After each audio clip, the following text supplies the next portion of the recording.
Welcome back to my desk. In my quest to put together a minifig collection that spans the first 25 years of minifigures, it's raised a lot of questions, and I like to find the answers to questions. Sorting through Lego, you learn a lot about pieces, but after reading material online and in actual books with pages, I realized there were different pieces based on the time the figs were introduced. I've reached out to my brother many times, who has minifigs from the police and fire stations from our childhood, to get a sense of correct pieces. So let's take a look what I'm talking about. This is what most consider to be Lego minifig number 1. 1978 COP014S. The S designates a sticker applied. He was available in 5 different sets. Now, this guy is a survivor. While I have other torsos of this figure that look like they just came out of a box, he's seen a lot of action over his 43 years. Let's take a closer look at this minifig. His hat, his head, his torso, and his legs. All the parts need to be correct. Let's look at the head.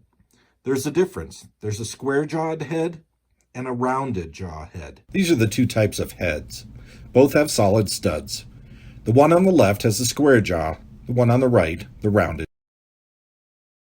Inside the square-jawed head, you can see that there is a number 2 that's printed at the very top.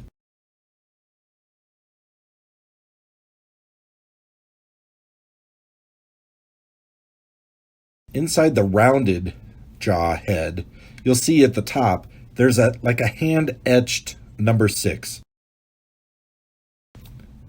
Here's the side of the legs. There's no seam going down. Here's a top view of the legs that came off this minifig. You can see in the middle it says Lego, and there's different font sizes on that. I still have yet to figure that out. But inside one of the studs, there's an etched number 4. Here are the legs off this minifig. One of them has an etched number 2 in it. The other one has a printed number 11. I don't think they started life on the same minifig. Torsos were hollow, no supports on the side, until about 1983. But they have different casting numbers and printings. Inside the torso, you can see there's a hand-etched number 8. The hands. The early hands seem to be more translucent. Spend enough time with the minifigs and they're pretty easy to identify. But another thing about the hands, there's an extra indentation, like a dent, on what would be about the wrist. This is the hand that came off that minifig torso. You can see that there is an indentation up where the wrist would be.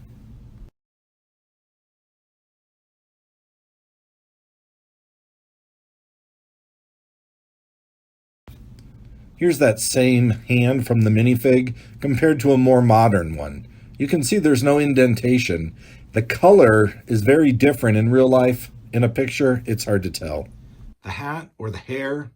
In my collection, I've used the theory that the hand-etched numbers that are inside are the earliest production. Here's the hat off that minifig.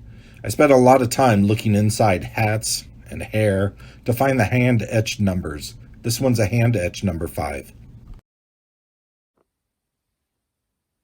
If you'd like to see more, subscribe. If you have any questions or ideas, leave a note in the comment section. Share the video with friends, and together, we can figure this out.